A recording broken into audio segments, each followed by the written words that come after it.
with just doing a little clearing, because that's how we begin now. And also asking permission. For those of you that don't know me, if you're new here, I'm Nancy from Nancy Inspired, and I have a gift that I call soul telepathy. I'm able to hear what your soul is trying to tell you.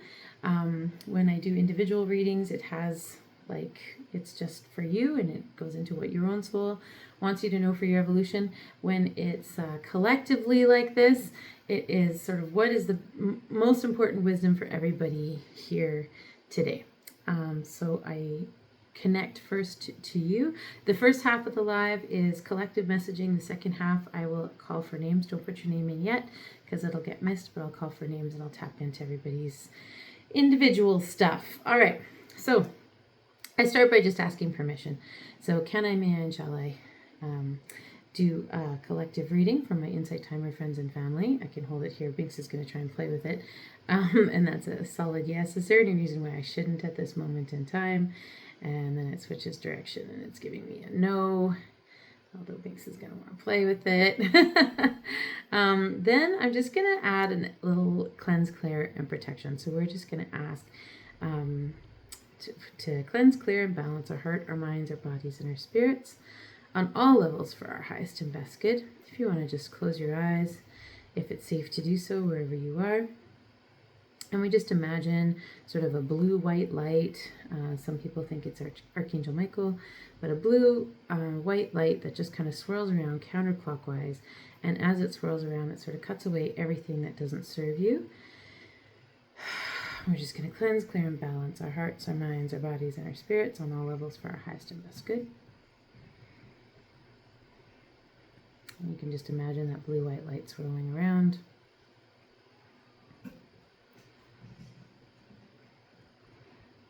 All right, we're done.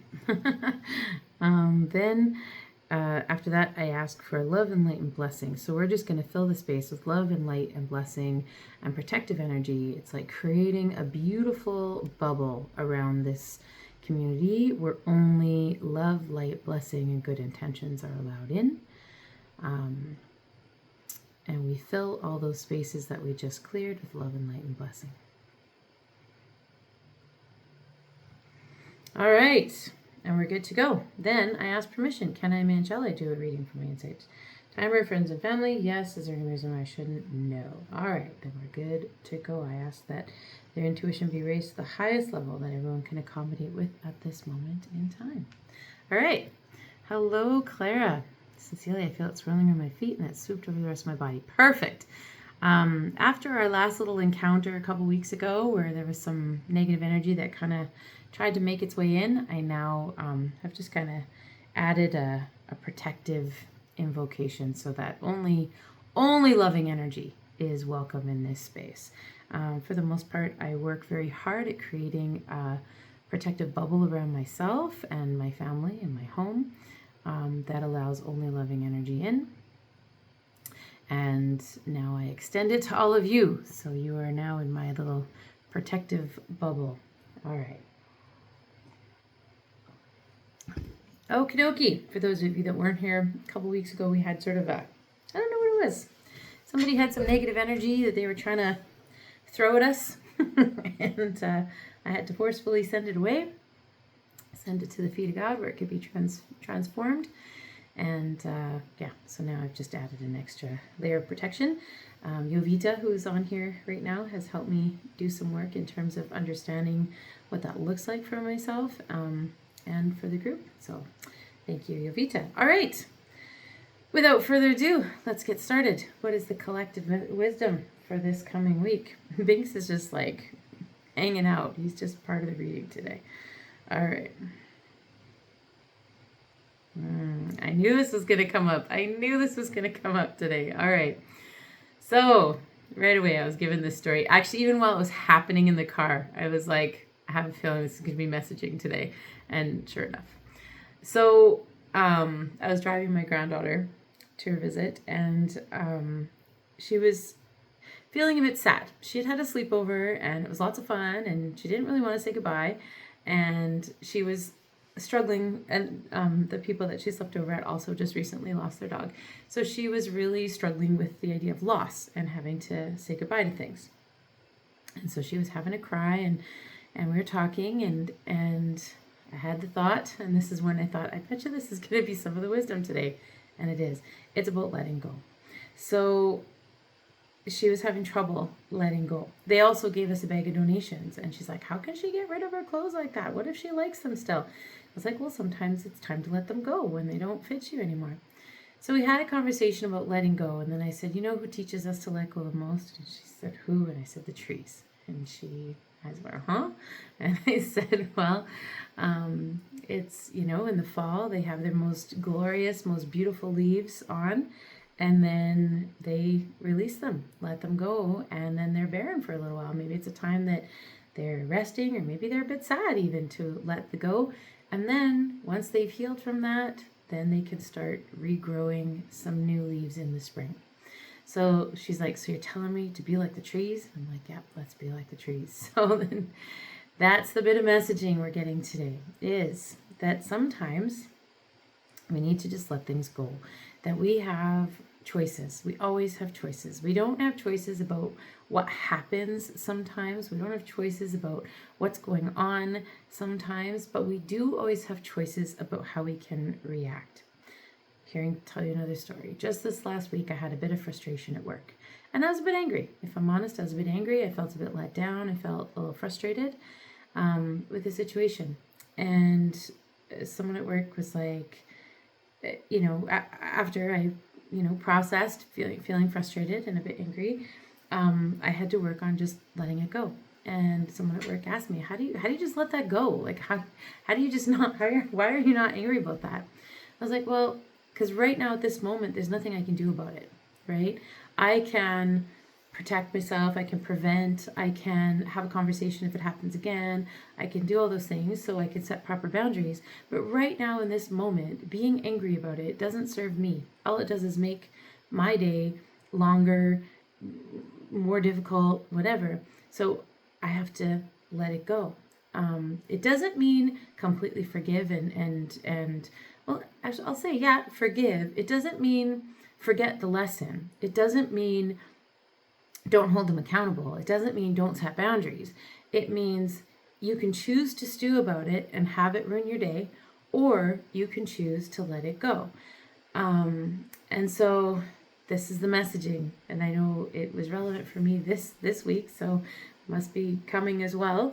And then today talking about that, but it's sometimes it's time to let things go. And so there's a few different layers of this is what I'm hearing right now.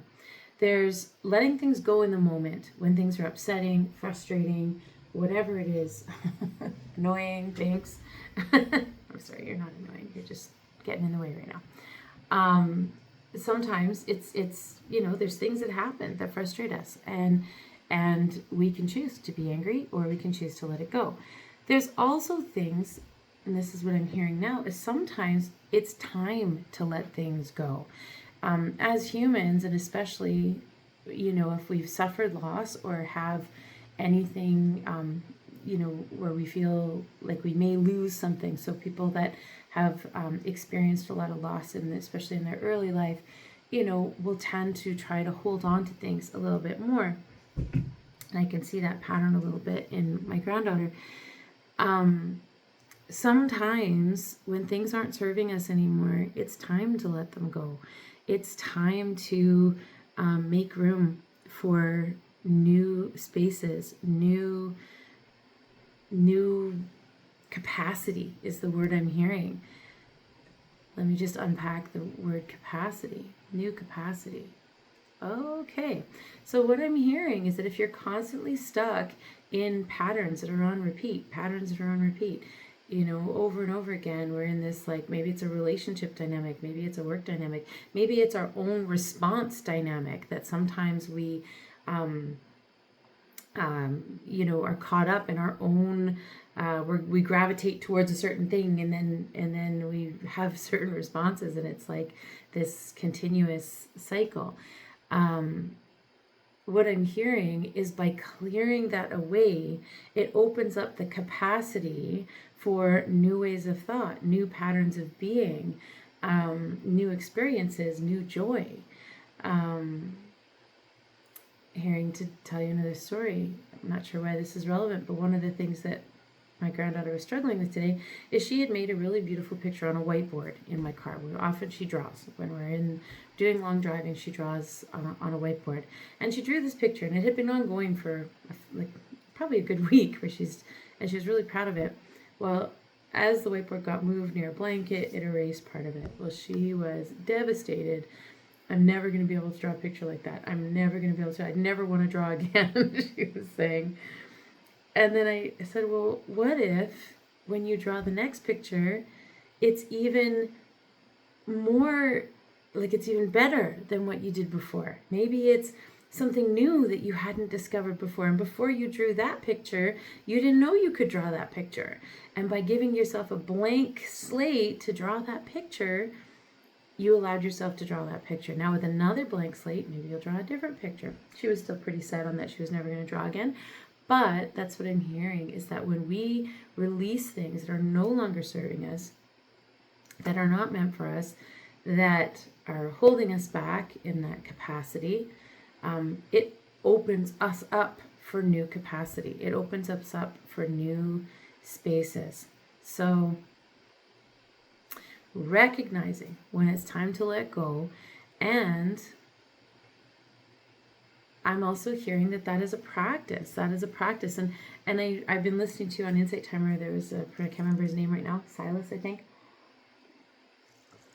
had a course that was like Buddhism in 30 days kind of thing. And a lot of what he was talking about was the cycle of suffering, and how, our purpose in life as humans is to ascend suffering. And one of the ways to ascend suffering is to let things go. And easier said than done. Easier said than done. My mom always talks about that. My mom has always been somebody that struggled with holding grudges. Not as much anymore. She's 80 now, or 80, and is far less judgmental and far less grudge holding than she's ever been in her life. And she used to call me Hello Mother and Hello Father. I guess there's some song, I don't know what the song is, where someone's at summer camp and 1 minute they're like, everything's terrible, it's raining, I hate it here, da da da, and then next minute everything's great, da da da, everything's wonderful, and then everything's terrible, everything's wonderful. And it depends on your perspective and what's happening for you. And so we have a choice. We can let things go and allow ourselves to move forward. What I just heard is with strength. So what I'm hearing is that some people interpret letting go as just blanketly forgiving and saying, okay, I'll allow myself to be treated that way. That's not what it's saying. It's saying, I'm going to let go of the pain, the emotion, the frustration, the stress, the anger, the resentment, maybe the feelings of unworthiness, maybe the feelings of I'm not good enough and that's why this happens. Letting go of all that and allowing yourself to just deal with the situation. If it is something that is not good for you, remove it, And I'm not talking leave your relationships, but remove that aspect that is not good for you. And if it cannot be removed, then remove yourself, And it sounds so simple. It's not, but it sounds so simple. On that note, I'm hearing the next bit of messaging. So that's one, letting go. Before I jump into the next bit of messaging, I'm just going to take a look at the chat here because I saw it moving and I wasn't reading it. So let me check. So hellos. Yes, the sleeping trees, Ginger. That was Aurora's little insight. Thanks. You're just I love you, but come on. Okay, here we go. I just want to read the chat here for a second. Dun, dun, dun.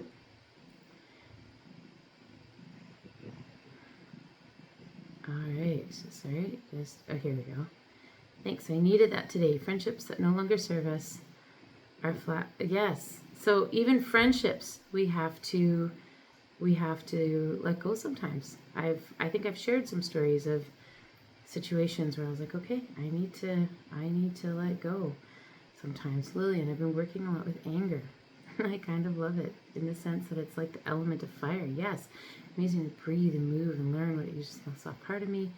Protecting and learn how to turn it from a raging bonfire or worse into a beautiful candle. Oh, wonderful. Oh, I love that, Lillian. And that's exactly it. It's not about denying that you're angry or resentful.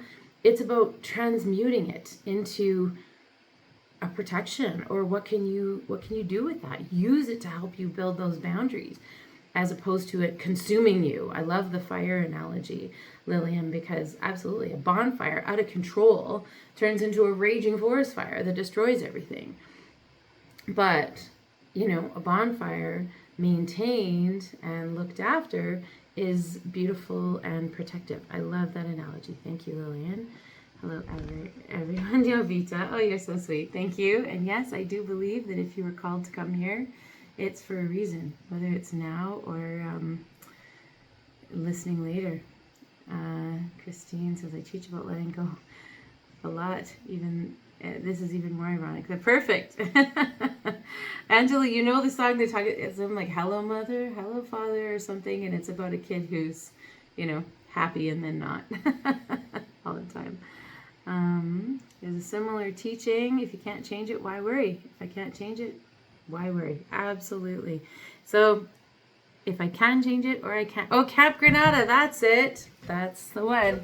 My parents say that sums me up, even as a kid. I think it's the ADHD. All right. Right. I love that. Ginger, offering it up, divine beloved to help me release. Exactly. Allowing, if you can't change the situation, being angry about it doesn't change anything, right? It just, and yes, being sustained, praying. Okay. Just reading the chat. We teach others what we personally struggle with, because as we overcome a challenge, we can guide how we've done it. Yes. Maybe one step behind someone, yet we're able to step in front of it and walk. We all walk each other home. Beautiful, Jovita. And Jovita has definitely helped me a lot, especially with things like letting go. All right. Hello, Shabette. Sending you a beautiful hug. All right. Okay, perfect. On to the next bit of messaging. We're talking about letting go.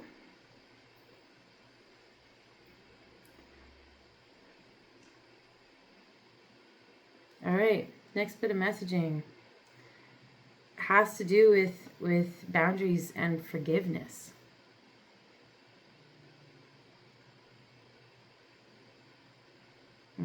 Okay. Interesting. All right. This is an interesting one for me. I'm sure those of you that have been here a lot with me over I guess a couple years now, know that I think I've been put on this planet for my soul to evolve in terms of learning how to set proper boundaries, because it seems like I constantly find this.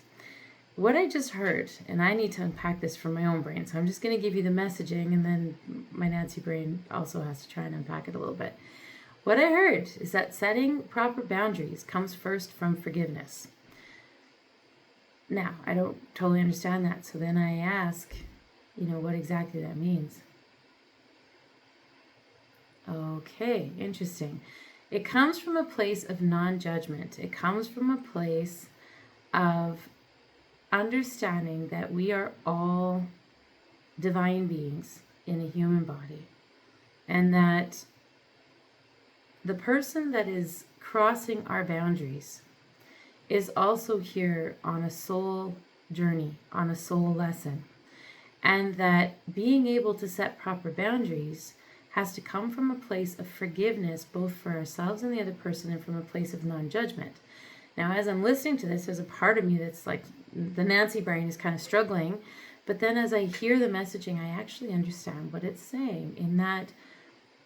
Okay, let me try and unpack the message. So if we are trying to set boundaries from a place of feeling either inferior or superior to the other person in the situation, either we're feeling wronged by them. And so on some level, we have the judgment of we're a better person because we don't wrong people that way. Or sometimes it comes from the place of feeling inferior, that if I could just do this, then I wouldn't be treated this way. If I was just better, then I wouldn't be treated this way. If I was just more of this, this, and this.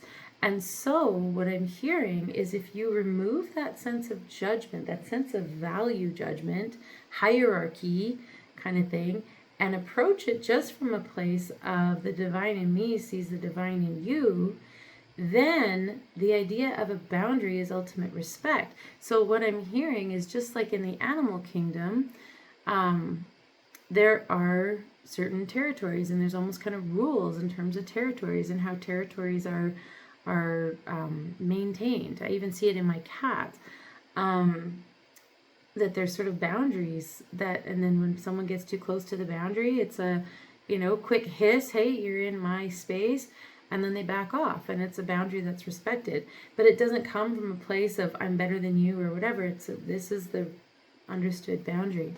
So what I'm hearing is that boundary setting becomes easier if we remove the value judgment of it in terms of hierarchy, either putting ourselves above or below the other person, and also coming from a place of forgiveness, recognizing that the divine in me sees the divine in you, and them struggling and crossing boundaries is part of their learning. Us learning to set boundaries is part of our learning. And so if we approach it from that position, it actually becomes a beautiful responsibility to set boundaries, because then it sets guidelines, then it sets pacing, is what I just heard, then it sets momentum in place. And then we see the boundaries not as something we have to build and put up and hold as like an iron fortress, but instead it's a right way of being, because it's not coming from a place of judgment, it's not coming from a place of anger, it's not coming from a place of pain, it's coming from a place of rightness. That's really interesting. I have to unpack that a little bit, because for me, boundary setting is kind of tricky, and I feel like I have to like armor up and be like, okay, set that boundary, But what I'm feeling, because I'm feeling the message, in my core here, and it's like, if it's approached from that place of rightness, that it is right to respect boundaries, and that is also to respect our own boundaries, and that the God is in me that respects the divine in you understands that there's you and your journey and me and my journey, and sometimes where they intersect we need to negotiate that, but it's not an emotional thing or a judgment thing or a hierarchical thing. It's a place where two things intersect, or two things come up to each other. So I'm being given right now all of a sudden the image, I've got a big plant downstairs, it's a big snake plant, and if you're not familiar with snake plants, they're kind of tall, I don't know, they look like spears almost. And I have another plant sort of hanging down from it. And as the snake plant is growing and the other one's hanging down, the snake plant, instead of growing straight up, is starting to grow out, almost to make space for the plant that's above. And I'm being given that image, in that it's just an understanding in the natural world that where spaces come together, they figure out how to make that space, and that it's asking us to approach boundary setting from that place, as opposed to sort of the armor up, angry, protective, it's more just a right way, like a natural way, like the law of gravity. The law of boundaries is like the law of gravity. That boundaries are necessary for our healthy existence, and so they're not like a, this is interesting for me. I don't know if you can see me kind of puzzling with this, because then what about when you kind of get that parasitic growth that is like encroaching on something. And what I just heard, because I heard the answer to that as I was saying that, because I'm like, okay, what if something like totally encroaches and like takes over, like weeds or something? And then I heard there's also a natural order to everything. And so, yes, it's important to set boundaries, 100%. But what I'm hearing is to try and do it from a place of it's the right way for both parties to coexist. And again, I'm given the image of that snake plant that's starting to grow like this because the plant is hanging on top of it. Interesting message. I have to definitely re-listen to this. I'm glad I'm recording it. I'm going to have to re-listen to this because I can feel the message. Sometimes I feel the messaging and then I have to understand it. Yovita, that's exactly it. That you just summed it up. This is what I'm feeling. Boundaries from a place of love can look like, I love you and I love myself, so I will not allow you to treat me disrespectfully as it is not serving any of us. I love it. And that's exactly what I'm feeling. And wow, this is such a liberating message for an empath. Boundary setting sometimes feels selfish or unkind, yes, but it turns it into a mutually beneficial thing, right? That's what instead of hissing, I remove myself and accept the situation, but I wish I could find the words or actions to set boundaries, right? And that's where I'm at, Debbie. Is sometimes when I'm like confronted with a big boundary, I'll remove myself, right? And then later on I come back. But I wonder if approaching it this way is just kind of it is natural for me to expect that you will accept my boundaries, and yeah, interesting. I'm going to have to unpack that one a little bit. So, and I like that. Yes, boundaries is loving you and me at the same time. Absolutely. Interesting. And there's a few more things. So we are all one in this other sense. We're trying to be in these little particular bodies. Yes. Oh, it jumped up. On this planet, I think this boundaries work is some of the most important work. I'm going to have a really good time here. Perfect, Lillian. Boundaries is such a crazy thing. Yeah, it's definitely something that I work on. So, oh, and Shabbat, is it your birthday? I just heard happy birthday, Shabbat. Oh, happy birthday. Happy birthday to you. Happy birthday to you. Happy birthday, dear Shabbat. Happy birthday to you. Awesome. So wonderful. I hope you have an absolutely blessed year all year long. All right. Next bit of messaging. So, what am I hearing now? Friends, insight time about friends and family.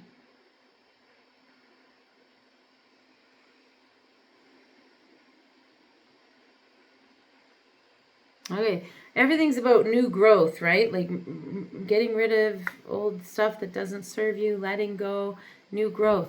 And what I'm hearing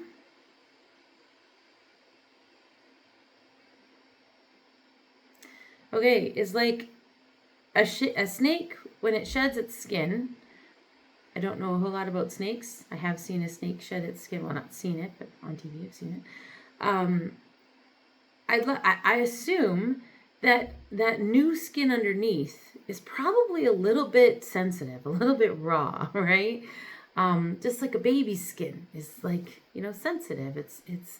And what I'm hearing is that sometimes new growth, sometimes new progress, new growth is a little sensitive. It's a little tricky to navigate. Everything feels a little more raw when we have some new growth.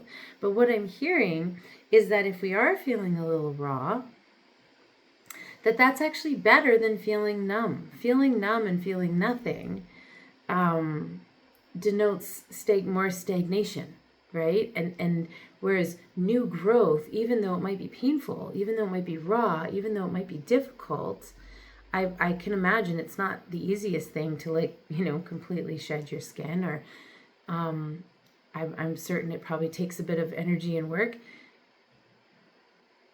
But what I'm hearing is that if you're in a place of vulnerability, if you're in a place of feeling raw, if you're in a place of these emotions coming up, that it actually denotes growth. That sometimes we feel when we're being emotional, when we're having those feelings, that maybe we're being weak somehow, or we're, succumbing to being oversensitive or whatever. But what I'm hearing is it's actually the opposite, that when we are allowing ourselves to feel vulnerable, to feel raw, to feel those emotions, that it's actually growth. And it's when we stagnate, when we don't feel anything, when we're just kind of numb, that's when we need to kind of dive in and get some help and heal those parts. And so what I'm hearing is to actually celebrate. If you're feeling a little vulnerable right now, if you're feeling a little emotional right now, a little raw right now, celebrate that actually denotes growth. That's actually an important time of growth, as opposed to feeling like it's actually a challenge or something difficult. Just gonna hear, I teach this path to boundary setting. I call the heart. Okay, this is from Shabbat, who's an Insight Timer teacher as well, so please check her out.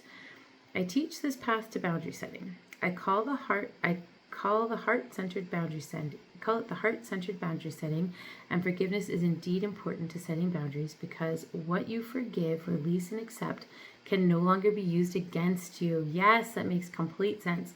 As you take that energy back and seal the point at which someone could energetically connect to you in that vibration. So by forgiving, you allow yourself to heal that leak. Oh, that makes so much sense. And Shabbat, that's exactly what the feeling that I was hearing, the words that I was feeling, this is exactly what it felt like.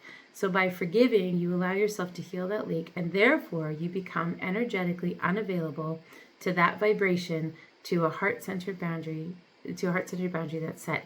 You never are a match to that vibration again. I love that. It's funny because I heard the messaging, but because boundary setting is something that I am working on, I could feel the understanding, but I couldn't quite process the understanding, but I could feel it. I had the understanding in my body, I just couldn't feel it. So both Yovita and Shabbat have worded it so beautifully. Beautiful. In fact, I'm just reading it again because it's really great. Thank you. So, boundary setting. Awesome. Forgiveness, and from a place of love. Forgiveness. All right.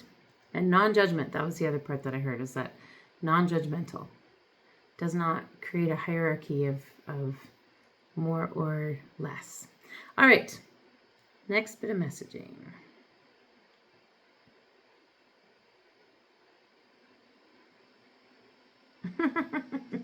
All right. On the subject of letting go. So I was just giving a funny story. So quite a while back, like a long while back, I was reflecting while I was walking, and so I decided to just talk into a microphone while I was walking, just to kind of free flow journal writing, but it's while I was walking instead, so it was speaking it. And I was talking about letting go. I was reflecting on letting go. And then I had the idea I was given the idea of body systems, and how our digestive system is the perfect metaphor for letting go, in that we take in everything we take in, right? And some of it's good for us, some of it's not so good for us. Sometimes we gravitate towards the things that aren't good for us. Sometimes we just need some of the things that aren't good for us. And some things are good for us and they fuel us. So we take everything in. Then our body does this beautiful, miraculous work of digestion. And it takes everything that we need, right? It takes everything that we need for nutrition and nourishment and a healthy body and all that stuff. And then it gets rid of the rest. Everything that is not good for us, that is not serving us, that we do not need, it literally flushes out of our system. And I remember when I was walking, I kind of laughed to myself because I was like, oh, that's the perfect metaphor is of how we take in everything, and then we have to let things go. Now, our digestive system does that automatically for us, but our brains and our hearts don't always do that. We will hold on and we will hold on and we'll constipate our emotional system or our mental system. So, yeah, something to reflect on, to allow ourselves to just let go of what we don't need and what doesn't serve us. Yeah, letting go. Debbie, I like the idea of making a spoken journal while walking. Yeah, I was just feeling very reflective. I had done some meditation before, and then while I was walking, I was just in a very open meditative state, and I was like, oh, this is the time that I'd love to journal. And I thought, well, I don't have my journal, so why don't I just talk into my phone? So I just put on the speaker app or the microphone app, and I just talked into it, and it became like a little speaking journal, and I had a few insights when I look back on it.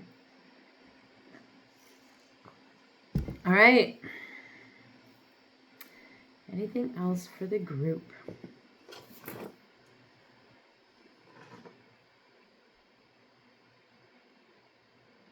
All right. No. So I'm going to turn